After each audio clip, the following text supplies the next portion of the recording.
नहीं हो सकता। ये तो एम्प्लॉय का जो पैसा था वो तो खा गया, मेला करके खेला करके वो तो खा गया। इस तरह का तो नहीं चलता है। वो तो वो तो वो तो परमानेंट एक्सपेंसेस है। जो स्टेट गवर्नमेंट का एम्प्लॉय का जो सैलरी है वो तो परमानेंट एक्सपेंसेस है। तो गवर्नमेंट उसको जो सैलरी पाना था वो नहीं दिया था, तो अब एक साथ में तो लगेगा ही ना। जो रिटायर हो चुके हैं उनको yes obviously they get it as a DR, dearness relief. Relief for the West Bengal state government employees and a jolt to the state government. The Supreme Court today directed that the state government will pay 25% dearness allowance within 3 months. The order comes after the matter was postponed 18 times. An interim order related to the case was issued by Division Bench of Justices Sanjay Karol and Sandeep Mehta. The court has posted the matter for hearing. Supreme court का बड़ा फैसला, पश्चिम बंगाल सरकार को 25% DA देना होगा अपने राज्य सरकार के कर्मचारियों को। नमस्कार साथियों, और आज ये बड़ी खुशखबरी बताते हुए मुझे बेहद खुशी है। और आज हम बात करेंगे सुप्रीम कोर्ट के उस ऐतिहासिक फैसले के बारे में जिसमें पश्चिम बंगाल सरकार को अपने सभी राज्य कर्मचारियों को 25% महंगाई भत्ता यानी डियरनेस अलाउंस देने का आदेश दिया है। कोर्ट ने साफ निर्देश दिया है कि यह भुगतान जल्द से जल्द यानी 3 महीने के अंदर अंदर करना होगा। साथियों, ये मामले की शुरुआत कहां से हुई? यह मामला तब शुरू होता है जब पश्चिम बंगाल के कुछ सरकारी कर्मचारियों ने कोलकाता हाई कोर्ट में याचिका दायर करी, जिसमें उन्होंने केंद्र सरकार के कर्मचारियों के बराबर डीए की मांग करी, क्योंकि उनको डीए कम मिल रहा था। मई 2022 ने हाई कोर्ट ने कर्मचारियों के पक्ष में फैसला सुनाया, कहा कि आपकी मांगें बिल्कुल सही हैं और सरकार को इसको मानना चाहिए और सरकार को यह डीए देना चाहिए। लेकिन दोस्तों, आप ये जानकर हैरान हो जाएंगे कि राज्य सरकार ने इस फैसले को सुप्रीम कोर्ट में चुनौती दे दी। उन्होंने कहा कि हम नहीं दे सकते ये डियरनेस अलाउंस अपने कर्मचारियों को। साथियों, मैं आपको सुप्रीम कोर्ट के वकील का इंटरव्यू सुनाता हूं, जिन्होंने बिल्कुल क्लियरली बताया है कि क्या आदेश आया है सुप्रीम कोर्ट से। एपेक्स कोर्ट ने स्टेट गवर्नमेंट एम्प्लॉय जो वेस्ट बंगाल का है उन लोगों का जो मैटर था डियरनेस अलाउंस का, उस मैटर में आज एक इंटरिम ऑर्डर दिया। उस इंटरिम ऑर्डर है 25% of DA ought to release by the state government. That is the interim order. कब से बकाया था? ये 2009 से बकाया है।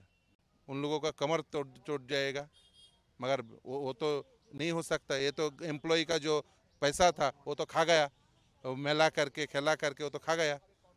इस तरह का तो नहीं चलता है। वो तो परमानेंट। तो दोस्तों, जैसा आपने सुना कि सुप्रीम कोर्ट ने अंतरिम आदेश में कहा है कि सरकार को 25% डीए देना ही होगा।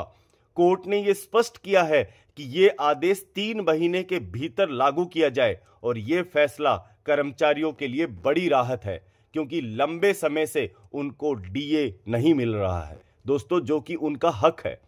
वर्तमान में क्या स्थिति है साथियों, और कर्मचारियों में नाराजगी क्यों है, इस मामले को पूरा समझते हैं। फिलहाल केंद्र सरकार अपने कर्मचारियों को 55% डीए देती है, जैसा आप सभी जानते हैं, लेकिन वेस्ट बंगाल गवर्नमेंट सिर्फ 18% डीए देती है, जबकि उन्होंने अप्रैल 2025 में 4% की डीए की बढ़ोतरी करी थी। इसके बावजूद भी राज्य सरकार के कर्मचारियों को सिर्फ 18% डीए मिलता है, और इसकी वजह से कर्मचारियों और पेंशनर्स के बीच में भारी असंतोष है, और होगा ही, क्योंकि उनके डीए में 37% का अंतर बना हुआ है। साथियों, ये डीए का महत्व क्या है? डीए यानी महंगाई भत्ता सरकारी कर्मचारियों और पेंशनर्स को महंगाई और बढ़ती कीमतों से राहत पाने के लिए ये मुआवजे के तौर पे दिया जाता है, एक तरीके से उनकी सैलरी में।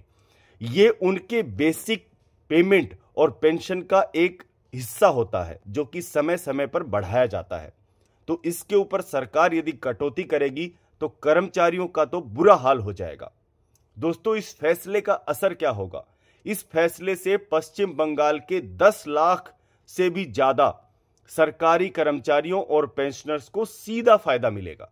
सुप्रीम कोर्ट का यह आदेश कर्मचारियों के लिए एक बहुत बड़ी राहत लेकर आया है, लेकिन अब भी डीए की पूरी समानता बाकी है, जिसकी अगली सुनवाई अगस्त में होगी। साथियों, यह था सुप्रीम कोर्ट का ऐतिहासिक फैसले का पूरा मामला। आपको क्या लगता है कि राज्य सरकार अपने कर्मचारियों को डीए देगी या देना चाहिए? अपनी राय कमेंट में जरूर बताइए। और साथियों, ये वीडियो ज्यादा से ज्यादा लोगों तक शेयर कीजिए ताकि उनको भी इस चीज के बारे में पता चल सके कि अभी सुप्रीम कोर्ट ने उनके हितों की रक्षा के लिए कदम उठाया है। साथियों, वीडियो पसंद आए तो लाइक करें और ज्यादा से ज्यादा शेयर करें, और ऐसे अपडेट पाने के लिए हमारे चैनल को सब्सक्राइब जरूर करें। तो मिलते हैं एक ऐसे ही अपडेटेड वीडियो में जो कि आपके हितों की रक्षा के लिए होगा। तब तक के लिए जय हिंद, जय भारत।